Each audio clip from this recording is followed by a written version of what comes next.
کہ اگر انسان نماز پڑھے تو واجبات نماز میں ایک چیز ہے سکون، طمانینہ، کہ نماز پڑھتے ہوئے آپ کا جسم نہیں ہلنا چاہیے۔ اس سے مراد ہے کہ جب نماز کی کوئی چیز پڑھ رہے ہیں اس وقت جسم نہیں ہلنا چاہیے۔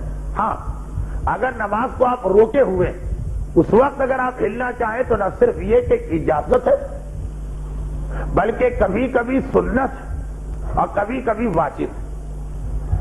جیسے فرض کیجئے کہ آپ الحمد کا سورہ پڑھ رہے ہیں اور ابھی آپ اہدنا الصراط المستقیمہ پر پہنچے اور کسی وجہ سے آپ کو نماز میں تھوڑا آگے پیچھے ہونا پڑا، روک دیجیے، خاموش ہو جائیے، نماز نہیں توڑیں، آگے ہونا ہے تو آگے ہو جائیے، پیچھے ہٹنا ہے تو پیچھے ہو جائیے۔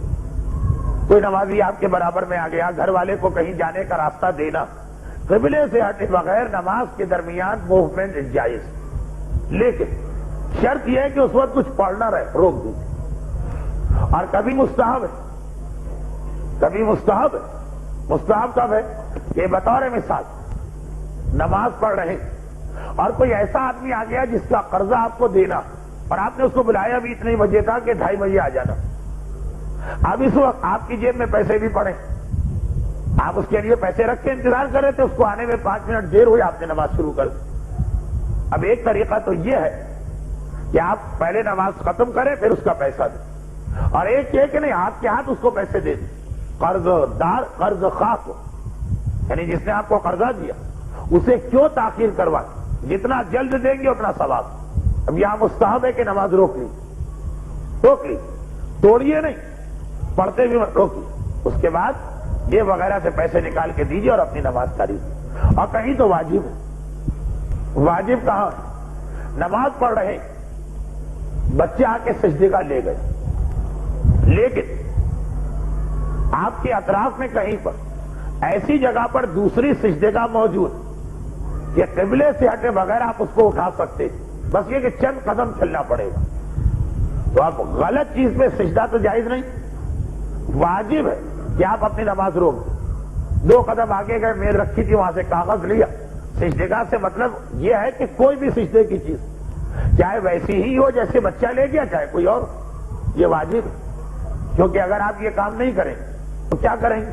یا تو آپ نماز توڑ کے نئی سجدے کا لائیں گے، نماز توڑنا حرام بغیر مجبوری، اور یا پھر آپ نماز پڑھتے رہیں گے اور جو کپڑا وغیرہ ہے مصلی اسی پہ سجدہ کریں، وہ بھی حرام ہے۔ تو یہاں پر اب واجب ہے نماز روکے، سجدے کی چیز لے کے اب سوال سے سوال نکلے گا کہ اگر اطراف میں کہیں کوئی چیز ہی نہیں ہے سجدے کی، لا محالہ ہمیں اس دوران سجدے کی چیز کے لیے دوسرے کمرے میں جانا، پھر مسئلے کے 2 حصے بنتے۔ نمبر 1، اگر وقت نماز قضا ہو رہی ہے، نماز توڑ کے دوبارہ پڑھنے کا موقع نہیں تو اسی حالت میں پڑھ لیجیے، پھر یہ ہاتھ وات اور لباس وغیرہ کا مسئلہ آتا۔ اور اگر وقت نماز بہت ہے اور سجدے کی کوئی صحیح چیز نہیں ہے، نماز توڑیے گا اور سجدے کی چیز لائیے گا، لیکن جب تک نماز توڑے بغیر چند قدم آگے پیچھے یا دائیں بائیں ہو کر مگر قبلے سے ہٹے بغیر سجدے کا مل سکتی ہے تو واجب ہے نماز روکنا اس لیے ضروری کہ کچھ پڑھتے ہوئے اہدنا الصراط المستقیم آپ چل نہیں سکتے۔ اسی طرح اگر بیچ نماز میں کپڑا نجس ہو جائے تو پہلا واجب یہ کہ نماز روک کر اسی حالت میں اگر کپڑا پاک کر سکتے پاک کیجیے، اور پاک نہیں کر سکتے اتار سکتے تو اتاریے، کیونکہ مرد کی نماز بنیان میں بھی ہو جاتی ہے، بنیان کے بغیر بھی ہو جاتی ہے۔ تو خیر، اب آئیے، یہ بھی ایک مسئلہ آپ نے سنا، ان کے سوال کو دوبارہ سنیے گا۔ ایک سوال کے جواب کے لیے مجھے یہ 10 منٹ کی تمہید باندھنا پڑی، جس کا خلاصہ یہ کہ نماز کے دوران پڑھی جانے والی جتنی چیزیں اس وقت آپ کا جسم نہیں ہلنا چاہیے، پڑھی جانے والی چیزیں ہلتے ہوئے نہیں پڑھی جا سکتی، جسم کو روکنا اور ساکن کرنا ضروری ہے۔ اور اگر کسی وجہ سے آپ کو نماز میں ہلنا پڑ جائے تو طریقہ یہ ہے کہ چیز جو آپ پڑھ رہے ہیں اس کو روکیے اور پھر ہلیے۔ نماز میں چند قدم ہلنا تو گناہ نہیں ہے، لیکن روک دیجئے نماز کو، جتنا آپ کو ہلنا ہے ہلیے اور پھر نماز پڑھیے۔ اچھا، اب یہاں پر علماء میں ایک بحث ہوئی وہ یہ ہے کہ یہ جو خدا کا حکم آ گیا کہ نماز میں ہلتے ہوئے کوئی چیز نہیں پڑھ سکتے. اچھا ہاتھ اس سے معاف, ہاتھ اگر ہلتے رہے تو کوئی حرج نہیں, آپ پڑھتے رہیے. ہاتھ اس مسئلے میں جسم کا حصہ نہیں, یہ بات پہلے بھی آ گئی. اچھا, اور اسی طریقے سے چہرہ بھی اس مسئلے میں جسم کا حصہ نہیں. علم پڑھتے ہوئے اوپر بھی دیکھ سکتے ہیں, نیچے بھی دیکھ سکتے ہیں, اور ہل رہا ہو چہرہ چل جائے. جسم خاص طور پر سینہ, پیٹ اور گھٹنوں تک کے پاؤں, انگلیاں ہل سکتی ہیں پیر کی. اچھا, اب ایک بحث آئی کہ یہ جو حکم خدا آ گیا کہ نماز میں ہلنا نہیں چاہیے, یہ نماز کی واجب چیزوں کے لیے ہے یا نماز میں جو بھی آپ پڑھ رہے ہیں سب کے لیے؟ بعض علماء جیسے آغا خوئی نے کہا یہ صرف واجبات کے لیے. نماز کی جو سنت چیزیں انہیں آپ ویسے ہی چھوڑ سکتے, جسے آپ نہ بھی پڑھتے تو کیا حرج تھا, وہ اگر ہلتے ہوئے پڑھ لی تو کوئی بات نہیں. آغا خوئی کا فتویٰ تھا کہ نماز میں جسم کو روکنا واجب, صرف واجب جو چیزیں پڑھی جاتی ہے, الحمد کا سورہ, انا انزلنا کا سورہ, پہلی تکبیر تکبیرۃ الاحرام, اگر رکوع کی تکبیر اگر آپ نے ہلتے ہوئے پڑھی کوئی بات نہیں, نماز صحیح ہے اور اس کا ثواب بھی ملے گا.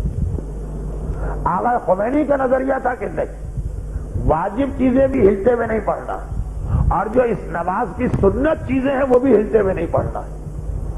لیکن آغا خمینی فرماتے تھے کہ اگر آپ نماز میں کوئی ایسی چیز پڑھ رہے ہیں جو نہ واجب ہے نہ سنت ہے, اپنی مرضی سے پڑھ رہے ہیں, اور وہ آپ نے سن لیا کہ 3 چیزیں آپ نماز میں ہر وقت شامل کر سکتے ہیں, قرآن, دعا, ویسے ہی اللہ کا کوئی ذکر.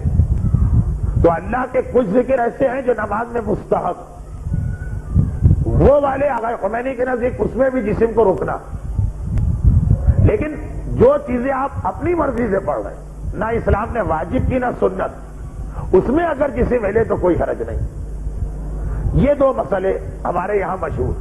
ایک آغا خوئی والا کہ واجبات میں جسم نہیں ہلنا چاہیے, نماز کی جو مستحب چیزیں خدا نے بتائی اس میں بھی جسم ہل سکتا.